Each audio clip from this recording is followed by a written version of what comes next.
Hi there, welcome to Pros again. Today I'm here with Sarah Tipple, who has a lot of experience in the hair and beauty industry. So I'm going to look forward to learning a lot more about that today, and hopefully you guys will too. So Sarah, welcome to the show. Thank you. You mainly work in quality assurance, hair and beauty at the moment. Would you like to Yes, explain a little bit how you kind of came into the industry and a bit about your background? yes, yeah, sure. So I've been in the industry for around about 25 years. I kind of fell into the industry by chance. Well, when I say by chance, my mum was in the industry. It wasn't something that I was looking to do. It wasn't something I was particularly interested in, but I did have that head start. So I did go to work in salons as I come out of school whilst I was waiting to go back to college. I guess my passion, I was supposed to be going back to do health and social care. So I've always enjoyed nurturing and helping people, etc. So that was the plan. I got into a salon. I started to earn money. It was quite sociable and I enjoyed it. It's very visual, it's very chatty. And yeah, I just decided that another 2 years of college plus whatever else I wanted to do after that just wasn't for me. So I kind of fitted the box, really. I ended up with my own salon at 19. That was the first salon that we opened. Attached to that salon was my mum's training school. So a family business, but also that meant there was lots of support, but also lots of opportunities. So I kind of got into the education side of things just by way of helping to keep the business ticking over. You know, when the salon was quiet, I picked up some support with education and vice versa. When we have the downtime, you know, summer, if you like, and Christmas, when we get a little bit quieter in education, then the education team come and helped in the salon. So I learned very quickly that this wasn't a business for people to be able to do everything themselves. And I just loved that learning and progress side of it. So I moved into education, taught in colleges. I was temping for a while. I've taught for independent companies. And then I went into the quality assurance side of things. So for anybody that's not aware of what quality assurance is, when we work with regulated qualifications that the government have put their stamp on, Ofqual regulated, they require somebody to come in and basically check everything has been done properly. There's a set of standards. They ask for the centre to have somebody independent come in and sign that qualification off for the learner. And then the awarding organisation will then send somebody else out to do almost like a second check. So that's pretty much where I found myself working. Probably about 10 years ago, I went into the external quality assurance side, working for the awarding organisations.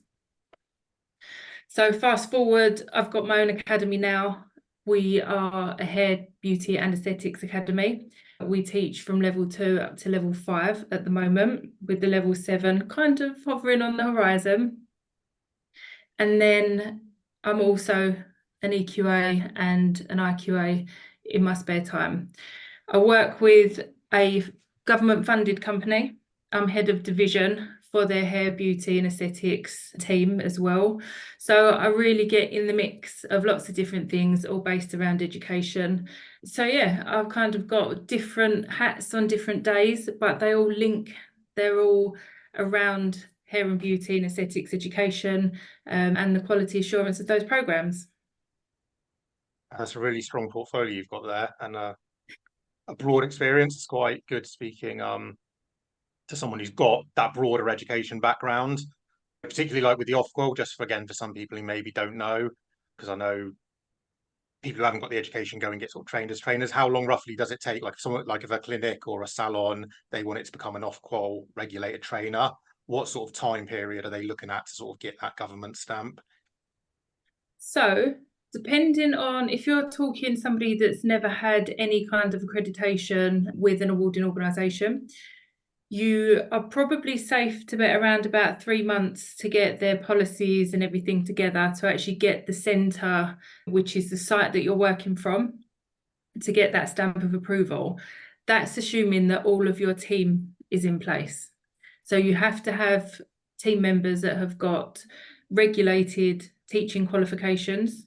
Depending on the qualification that you want to offer, will depend on the level of that teaching qualification that the teachers and assessors are to have. There is what's known as an assessor's award. It used to be called an A1. Some people will call it a Accredited qualification. That essentially is just an assessor's qualification, and it is different to the teaching qualification. And if you're signing off regulated qualifications, you do need to hold both. And that sometimes is the hold up, because people have gone and done education-based qualifications. They might have done their level 3 or their level 4 certificate in education and training, and they've been allowed to maybe offer education, but they aren't aware of the changes between offering accredited certificates and regulated certificates. So that is sometimes a bit of a hold up. So you do need both if you're going to go ahead and do regulated qualifications. Then you need your IQA, your internal quality assurer. So that's your impartial extra person. That person can work with the centre. When we say impartial, it needs to be somebody who is qualified as an IQA, and they're qualified in the subject that they're going to be quality assuring for obvious reasons, but they aren't the teacher or the assessor. So it could still be an internal team member, or you can often get, like I am, a freelance IQA. So somebody that will maintain your systems, check into online portfolios remotely, and then we'll come to the centre and we'll do those quality checks periodically, offer support, standardise the team, and make sure that that's all in place. If you've got all of those people, then that application to the awarding organisation will be much quicker. And you're looking at around about anywhere between 6 weeks and 3 months, depending on how much stuff you need to get in place and how busy the awarding organisation might be. There's definitely a lot more, I think, goes into it than people realise. And I think, I think the main thing that I kind of see from like the regulated is it's got that sort of a bit more checks and balances in place to kind of, it's not just go on a weekend and sort of pick something up. There is a lot more. Yeah. What would you see if someone coming into the industry, they're kind of looking at courses, they're looking at like between accredited, regulated, mixture of both? What would you kind of advise are the main things to look for, or what would be the route they should take at different stages? So the jury's out across the board on this one. As most people that are in the industry would know, we're midway through these consultations for the regulations.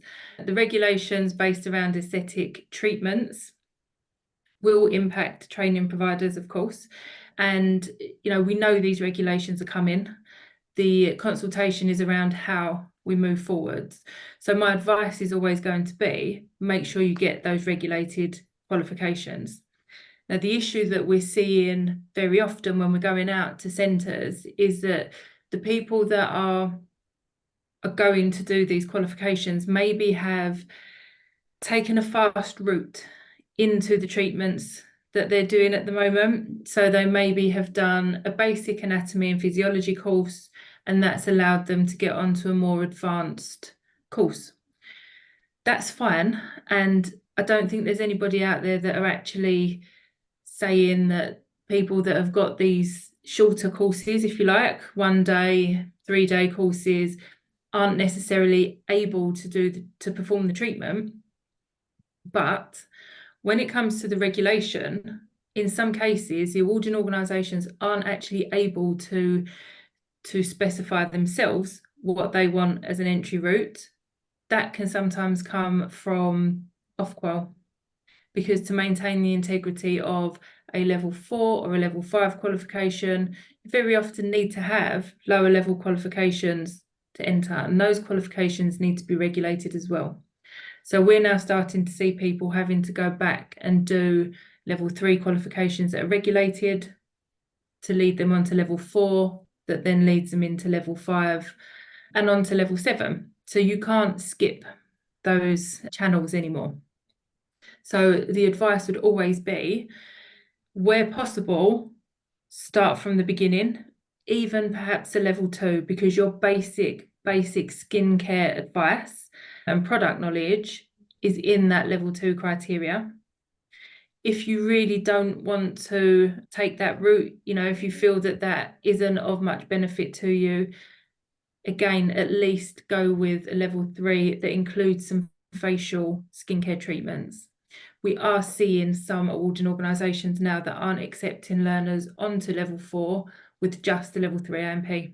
They want them to have that wider knowledge of the skin, that more detailed knowledge of the potential treatments that their clients might be accessing elsewhere. It's not just about what you can do for your client. It's about what's available to your client and understanding what's involved in those treatments so you can tell whether or not it's a contraindication, whether or not, it needs to be included in the client's aftercare and so on. So, yeah, I believe that accredited qualifications, or CPD qualifications, as people might refer to them, they absolutely have a place in the market. But without that solid knowledge, without having your knowledge tested to a set standard and by an independent panel, team, set of quality assurers, however you want to refer to them, without having that put to the test, you are potentially at risk of not having covered something that you're going to need later on. And we don't know what we don't know, right? So you can't find out that you've missed that until somebody turns up and says, actually, you haven't done that, and therefore you need to go back and do that part, train again, to make sure that your accredited qualification will include all of what you might then be having to go back and get regulated at a later date. On what you were saying there, and I mean particularly in aesthetics, proper training is so important because you're injecting people with things, and there is, like you said, contraindications. Things can go wrong, and if you don't know what to do or what the possibilities are, you could find yourself in a lot of trouble. Even just like, even if you've done everything right to the best of your knowledge, just like, those bad reviews or that bad perception. And again, this is why I kind of push a bit of the training as a whole from the angle I come, because, bad treatments anywhere kind of reflect bad on the industry, which 100%. Then people think like, okay, maybe I'm not going to get that treatment, it'll put him off, and it kind of makes everything harder for everyone. Whereas if, going around everything's good, everything's going properly, it's essentially much easier to sell the services. And the other thing is, having that knowledge and being able to show you've got that knowledge also then helps a bit more with, like, I'm sure you've already seen, I know you come from an education, but obviously you work with a lot of people, the kind of pricing wars that go on in sort of discount treatments lower, and the client side shopping for a low price point. Whereas if you've got that knowledge, you can justify your pricing and your place in that. Yeah, definitely. So I think we're in a world at the moment where customers are pushing boundaries. There's a huge reliance on social media for income, to generate customers, to let people know your services, etc. And I think that the fear of reviews is real, and clients know that. And I think that, not every customer that doesn't like what they hear has had bad customer service. Not every client that, has a bruise or, has a contraction has actually suffered at the hands of somebody underqualified or, not knowledgeable. But we don't necessarily fight back enough. We don't fight our corner enough. And in some cases, I believe that comes down to the lack of confidence, because people are doing these treatments quite quickly after training.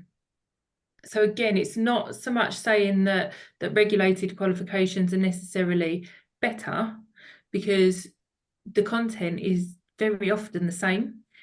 But there is an actual regulation piece around how many case studies somebody has to submit. Those case studies are done under, with the support of a trained, qualified tutor. And by going through that process, that's what builds your confidence before you go out and do it on your own. And that's when you've got people that potentially are going to come back and, you know, give that review. And as you say, the few bad reviews can bring down the industry quite significantly. But actually, if we had more confidence in our own skills and we was able to go back and say confidently, no, that is an after effect. You received the correct paperwork, you received the correct consultation, and I'm confident with every step of that process.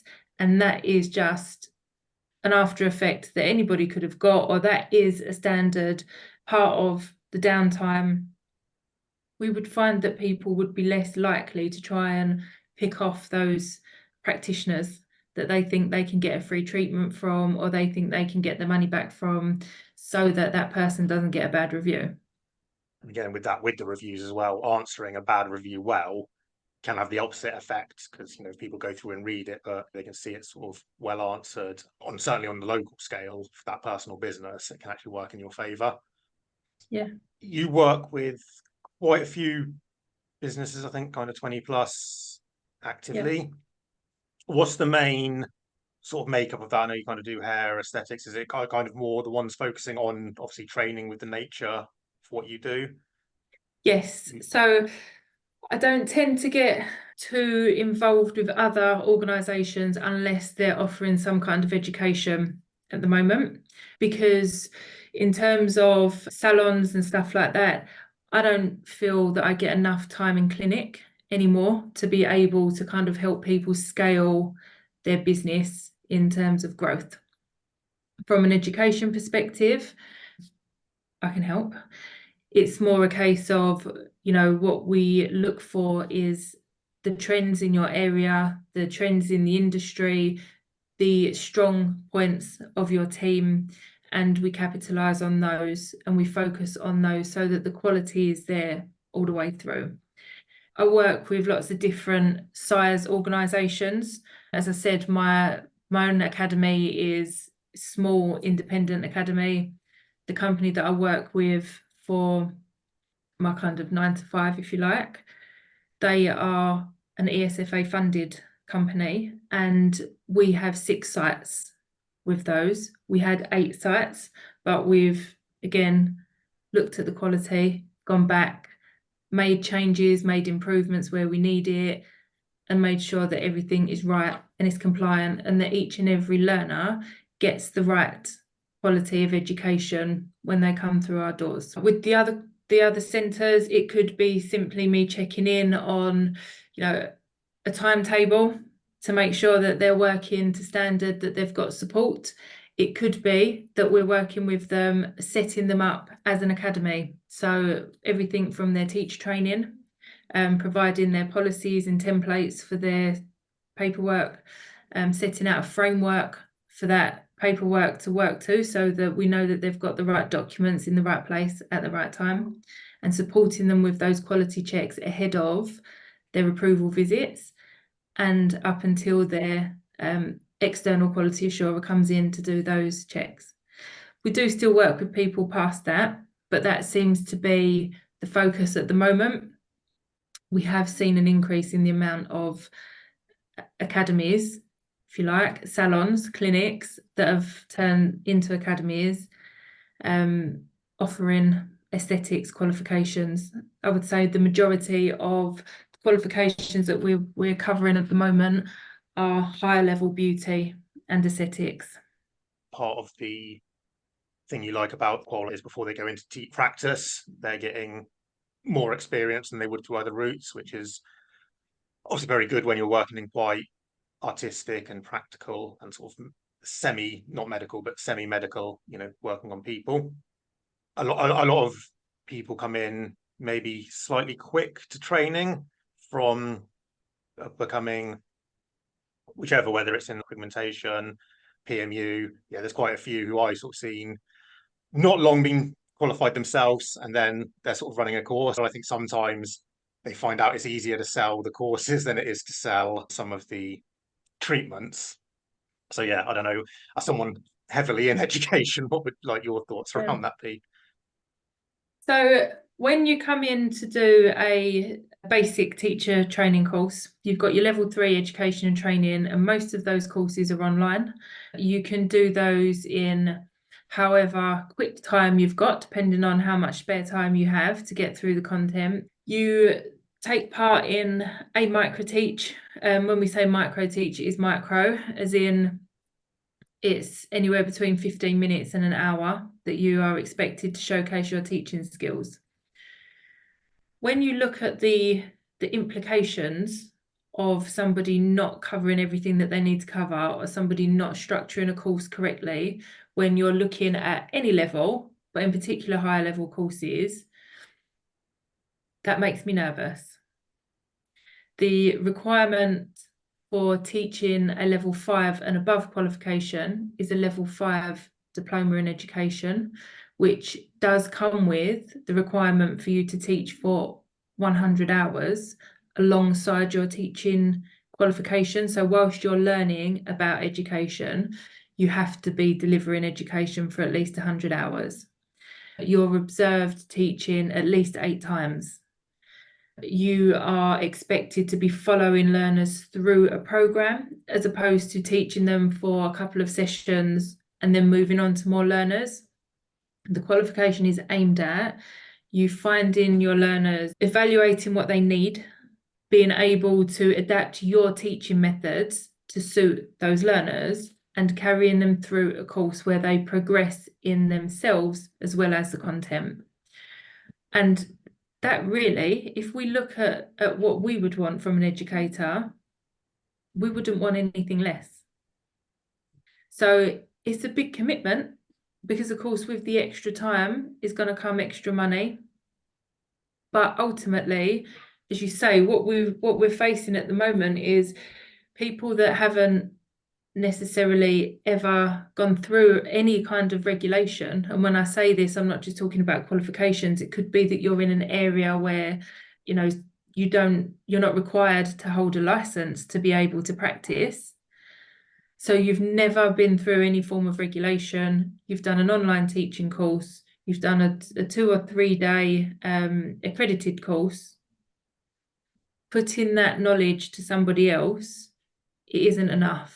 You know, you need to have been in lots of different situations with lots of different people and worked out how you're going to deal with this. You know, how are you going to support this particular learner? How are you going to make sure that that person that is maybe a little bit more withdrawn from the class or didn't get enough models in, how are you going to make sure that they still meet the criteria so that they can leave confidently? And that's the situation that we're in, very much so, which is why the regulations were needed. Again, lots of different opinions about whether or not it's being done the right way, about whether or not it's being done by the right people, etc. But ultimately, you know, you put yourselves in the shoes of a client and what they would want if you went to have your treatments done. What would you expect from that salon? What kind of training would you have expected that your practitioner has gone through? Teaching in itself is a skill. You can be the best aesthetic artist, hairdresser, PMU artist, just because you're brilliant. Even if you are brilliant at that and had a lot of experience, doesn't necessarily mean you're going to make a good teacher straight away as well. So, yeah, it's if you do decide to go that route, getting the proper training is valuable. And I think, like you highlighted there, you just need to think to other routes. You're kind of, you'd expect it. People kind of go to college and university to learn to be a teacher. It's like a skill, not something you just randomly do. Yeah, I mean, So yeah, it's something that in my opinion, is something that you need to want to do, because it's people facing, very much like the treatments. You know, you're going to have your own bad days as well as your learners having their bad days. And then you're probably going to have a group of learners that are going to need to mix, and you need to be able to be confident to stay in control of that class, stay in control of a range of situations with a range of different personalities. There's a lot of psychology that goes into that. And unfortunately, with the online shorter courses, that gets missed. Now, don't get me wrong, it's a start. We offer the level 3 award in education online. So it's not something that we're saying, isn't necessarily valid but it's not necessarily enough. You know, it doesn't go into, it doesn't push you to evaluate your own performance. And if you're not evaluating your own performance, you're not likely to evaluate your learners either, because you kind of get to the end of the day and you close your book and you shut your laptop down, you go, great, what's for dinner? When you're forced to think, to evaluate, think, hold on, what do I need to do differently tomorrow? What do I need to do when I rerun this course? What do I need to do? You know, did my learners leave happy? Not just because it's a business and I want them to come back and pay for the next course, but because I need to see that they've left with the skills and the knowledge that they came for. And if they didn't, how am I going to fix this? You know, am I going to go back to those learners, offer them more training, more mentoring? Am I going to change the course for future learners? And it's a really reflective job role, because you don't have that time during the day. You're teaching, you're actively teaching, so you're thinking on your feet. At the end of that session is when you go back and think, okay, how could this have been better for those learners in particular? And it opens up a whole world. It's really interesting, but it opens up a whole focus, I would say, on people. People-centered thing, that reflective practice is, yeah, very important. You know, refining. I think my partner's actually a driving instructor, so it's a bit off, but she kind of does a similar thing where, you know, obviously she's with the student for a couple of hours teaching, but then, yeah, the whole evening she's like writing notes and, you know, reflecting back on that and sort of going back, which is kind of similar to, like you said, why she's actually teaching the driving. She hasn't got time to do that, necessarily address everything. She's got to kind of debrief it and think about it later on in the day. So your newest sort of venture, or not totally new, is the hair and beauty advisory Yeah, that you were hair setting and up. beauty quality advisors. Quality advisory, yes. Recently changed the names. It did, yeah, Make sure that, yeah. but which you're And setting up as a again, I mean, CIC. yes, yeah. So it's going to be a community interest company. We're just going through the motions of getting it set up. At the moment, we're already a group on Facebook, which is called Hair and Beauty Quality Association. For anybody that knows anything about business, we're unable to use the word association, so we've been held up changing the name to the Hair and Beauty Quality Advisors Community Interest Company. So part of that has actually become incredibly relevant, because whilst we focus on the quality assurance, the support for educators, you know, we want everybody to be supported. We want all of our learners to have the very best qualifications. However, we're then expecting these people that may be newly qualified or may also be studying lots of different things at the same time, trying to run clinics, etc., to be able to support that. We need to have somebody that's supporting them. Now, what we're finding is lots of these people are great at running their clinic. They could be brilliant with clients, brilliant with learners, but they don't all have the academic skills to be able to study at these higher levels. They don't necessarily all have digital skills to be able to keep up to date with compliance and the documents and, you know, the online systems that we're expected to use. They don't necessarily have the functional skills, English and math skills, to be able to support their learners that are now struggling with higher level qualifications. So we're hoping that the community interest part of it will allow us to, you know, some of the income that we generate from the quality assurance and the educator support can be put back into supporting the educators with the other skills that you don't get just because you're an educator. You know, like I say, you might go home and sit and do the best evaluation and work out the best lesson plan for your next lesson. But if you can't verbalise that on paper, from a quality assurance perspective, we kind of come in a bit like, without it being there on paper, we don't really know that it's happened. But we can see that actually there's some really amazing, talented, knowledgeable educators, but we have to support them to be able to get their reporting in line. We have to support them to be able to support their own learners. So that's the Hair and Beauty Quality Advisors role, is for us to be able to offer mentoring, for us to be able to access contracts and funds and support for those wider skills and focus that back towards the educators. We find lots of different companies are offering amazing support for salon and clinic owners to be able to scale their business.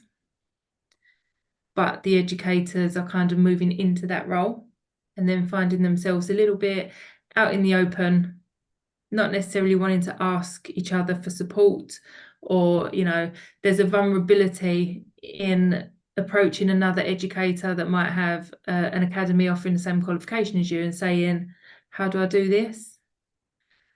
Because, you know, that really does put you into a situation where you feel like that confidence is just going to go straight through the floor.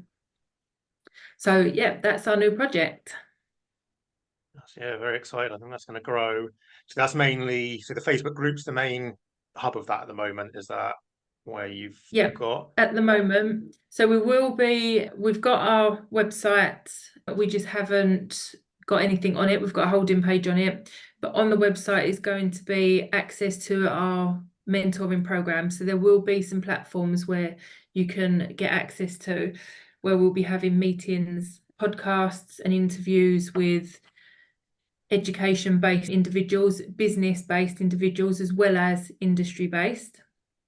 We are going to be having, you know, a portal where you can access things like the most up-to-date policies, things that are going to make life a little bit easier for you. So we're kind of taking the stress out of the compliance side of it, so you can focus on the quality of the education. You know, we've got meetings set up such as Ask an IQA, which is just like a drop-in session where you can just hop on if you're a regulated centre and say, I've been told I need this, or I've been asked for this. Where do I stand? What do I do? Where do I start? Who can help me? And really just network as strong, supportive educators. That's an exciting project. I'm going to definitely be checking that out a little bit more. I've joined the group anyway, so you'll see me stuff popping around. Brilliant. Yeah, I mean, it's one of those things, like you say, when you go to that next level, you always need somebody to look up to inspire you. You always need someone to still be able to guide you. Like I said earlier, you don't know what you don't know. And these qualifications, they come with a specification. They don't necessarily come with a handbook. The awarding organisations, we've worked with lots. I've worked with awarding organisations in other sectors, including construction and care, in other job roles, and they're all bound by Ofqual. They'll give you support if you ask for it, if you need it, but obviously their main focus is on auditing those regulations. So they can't do it for you. But we haven't, as an industry, you know, we didn't necessarily all hop out of school and go to university, go to college, be able to write policies, even understand what some of the wording means in policies. So without having that safety net, we're finding that lots of smaller academies are very much on their own. And with the larger academies that are linked, maybe larger colleges or further education colleges, etc., there's a team that deals with it. So the actual educators are able to kind of go, I don't know, that they deal with that side of it, but they're not then learning for their own personal development for the time when they want to go and start their own academy. They don't actually know how that behind the scenes bit works. So we just want to kind of bring clarity and support. But, you know, those things where you kind of go at the last minute, okay, I've been asked for this document before I can get my learner certificates. Where do I even start where the document is? We'll have one in the portal. Our members will be able to access it, download it, put their own name on it, make sure that it fits their organisation and submit that ready for approval, regulation, whatever it is that they're doing.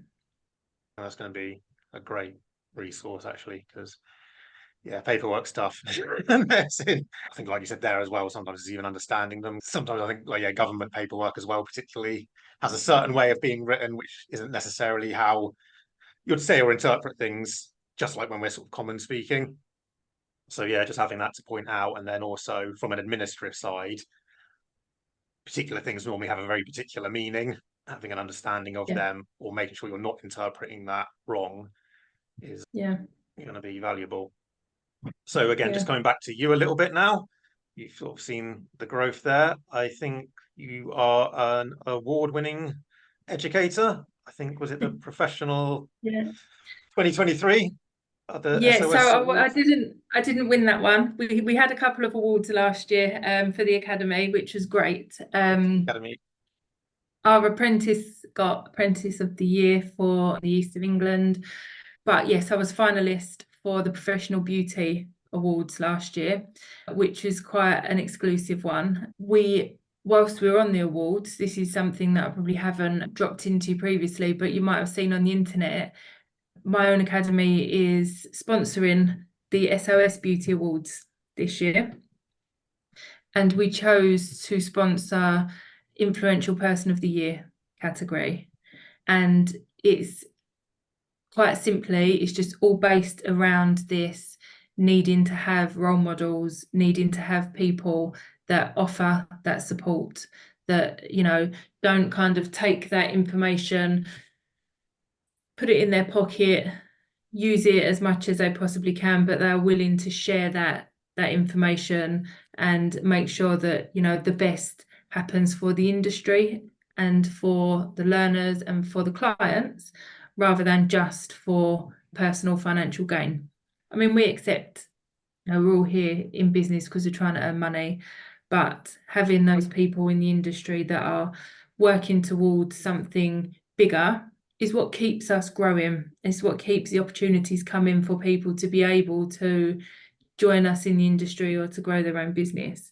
So yeah, I'm a big fan of the route, not just because we all like a pat on the back, although we do, but yeah, there's so many educators out there. There's so many academies, so many clinics, practitioners, to be recognised as one of the top in a category is an absolutely amazing achievement. We had a networking meeting last week. We was talking about it as well. And, for me, the awards that we went in for last year, it was the process of reflecting on what we'd done in our careers over the years. It was a process of looking at, actually, do you know what? Some of the people in the same category as me or as our academy were people that we taught. So they've come through that process, they've completed their qualifications, they've moved on to open salons, clinics, academies, and now they're in the same category as Educator of the Year as we are. And that was better than winning. I'm aware that probably sounds like a cliche, because if you don't win that category, then, there's always a silver lining. But, to stand up alongside the people that you trained and know that they are now award-winning artists and teachers and have award-winning businesses is just phenomenal. It's almost, the student surpasses the teacher, or even just gets the Yeah, same sort of level of thing. That's kind of almost, I think, from the vocational side of a teacher, that's your ultimate aim almost. Like you said, outside, obviously, yeah, we all do definitely. business, we're all here to make money, but yeah, at the same time, doing something what you love. I think the network side of it, and again with the awards as well, I think that's good because it kind of brings people a bit more together. And I think it's good within an industry, although like competition is healthy, there's from a business side of view. But again, at the same time, it's remembering, although you're in competition with each other, you're all in the same industry, you're kind of all ultimately working to the same goal. And kind of the better you do sort of collectively, the better everyone does individually. Definitely, especially from an education aspect, because if we wanted to keep that information to ourselves, we wouldn't have become educators. So to see people that you've shared with go on and share with others, you're making dreams come true. You're in lots of cases, we get people that have had a complete change in career, different reasons in their life, but they're coming back for a second chance, maybe even a third chance. So, to be part of that journey is something that I think should be respected, to be chosen to be part of that journey. Lots of people listening will be able to resonate with, a change in their life when they, needed some inspiration, some guidance. To be that person, I would say, is quite an honor. Money aside, network and pats on the back and stuff like that all put to the side, it's a nice feeling when you see somebody have that light bulb moment. So when you know that that person understood what you was trying to do and was capable to go and do that and pass on that light bulb moment to somebody else, I think it's really a good achievement. So the SOS Awards, when are they this year? They are 1st of June, and it's in the Crown Plaza in Nottingham. We've only got until the end of January to get applications in, and then the judging will start. There are panels of judges, so it's one of the award ceremonies that we do respect based on the fact that there's an actual full impartial judging system. It's not a system that's based on your, checking your social media to see your reviews and your likes, so to speak. And they've got signature treatment categories. So if you've got one particular treatment that you like the most, that you do the most of, that you feel the most confident in, you can enter for that. But they've also got things like business of the year. They've got rising star for people that are under 21, academy of the year, educator of the year, and so on. Fantastic. And do people just, so you mentioned application, so is that you self-apply or are you nominated? You can either. So as long as if you're nominating somebody else, you will need to have the information about that individual so that you can fill out the application on their behalf, or you can nominate yourself and fill out the application, and then after the end of January, they will all go to a panel of judges. The judges are advertised so people can see exactly who's judging the awards. In the interest of being open, I mean, we're sponsoring. We're not actually anything to do with SOS Awards as a company, but we've chosen to sponsor that one because they have that system in place. And I suppose with my quality and compliance head on, that's exactly what we like. The Good impartial fit. view of evidence to make a decision. I'll weed Yeah. it in everywhere. Yeah, it's natural you'd gravitate to the one that follows a similar sort of system to yourselves. Yeah, So with that, I know not necessarily related to the SOS, but a kind of, how you mentioned you're kind of like the influencer, not necessarily in the social media sense, but having those people in the industry to look yeah. up. So who are some people, if I'm coming into the industry now, just opening my clinic or salon, who are kind of some resources or people you would recommend to look towards, other than your organization, of course?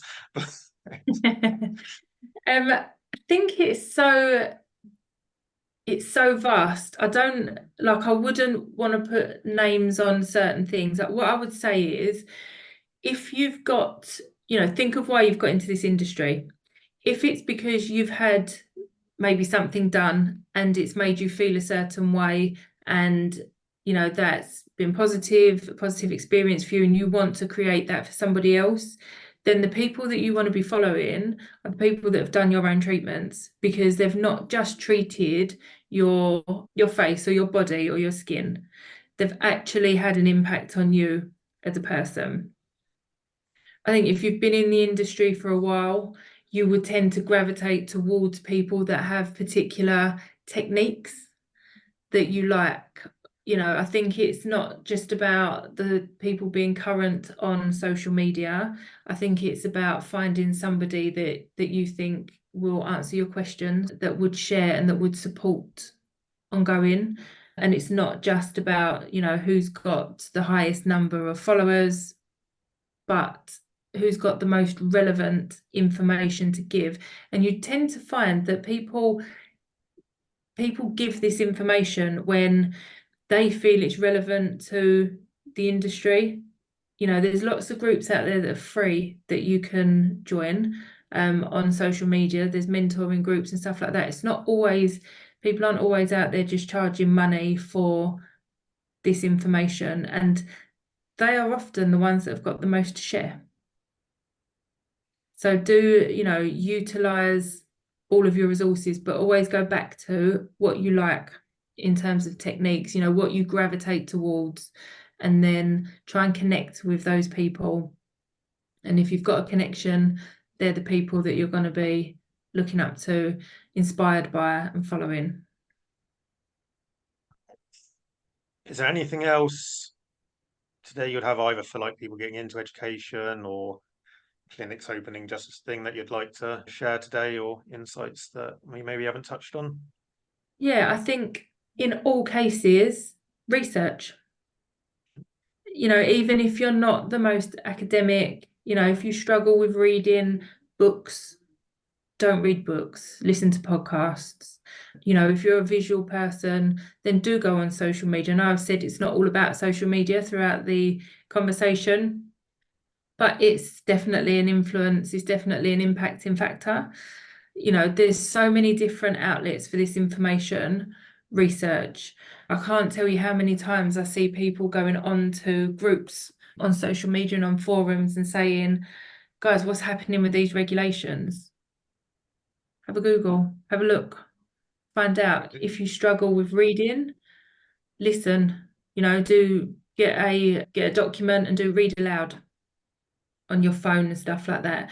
You need to research so that you are happy this is the right thing for you, whether you're starting in education, whether you're progressing your education, or whether you're turning your business from clinic to academy or back again. You do the research that you need to satisfy yourself that that's the right thing to do. Thank you for sharing that, Sarah. Yeah, that's been very educational and informative today, which I would expect no less from you. I should hope so, Matt. But no, yeah, very thorough. Like I said myself, I'm familiar with a few clinics I work with who have like done the Ofqual training, so I kind of know a bit about it from that side. But obviously, Yeah, you're a lot more involved with it, and on the actual delivery side of it. So yeah, and I think it's yeah, definitely a way I kind of encourage the people I know in training to go. Because I kind of think at the moment it's a choice. I think as we kind of get a bit further along, it's going to be a lot more, necessary to have that if you want to continue training, certainly in some of the areas. And then, yeah, I think just overall, it's important in this industry that we do have good quality training, because that's the only way we're going to get good quality practitioners and then good services for the clients, yeah, ultimately. definitely. And I think, safety aside and reputation aside for everybody involved, ultimately, what we're setting is a standard. What we're saying is this is what the expectations are. We know that there's going to be people that will try to find a way around it. We know that there's people that are already trying to impose that to start with, and then there's lots of people in between. But it's a common standard that is out there. And again, like the research piece, just be aware of what it is. Even if you think it's not going to affect me, do you know what? I'm a medic, so I'm not going to have to worry about this. There's no reason to not be aware of the changes. It's in your industry. That industry is what earns you money. Just be aware of what is happening around you and, be up to date, be current. It's much harder to catch up, particularly if you've got time restrictions, families, life happens, etc. It's much harder to catch up than it is to step out early and maintain a steady pace. Well said, thank you. So on that, there will be links whether if you're watching this on YouTube or Spotify, I will have links to Sarah's group and other places to contact her on social. I'm sure she'll be happy to answer any questions, or you can drop some comments, and I'm sure Sarah will help me answer them if I'm not able to. I will make Absolutely. sure I pass them on to her. So yeah, thank you for your time, Sarah. It's been great meeting and hearing from you No today. problem. Thank you. Take care, everybody.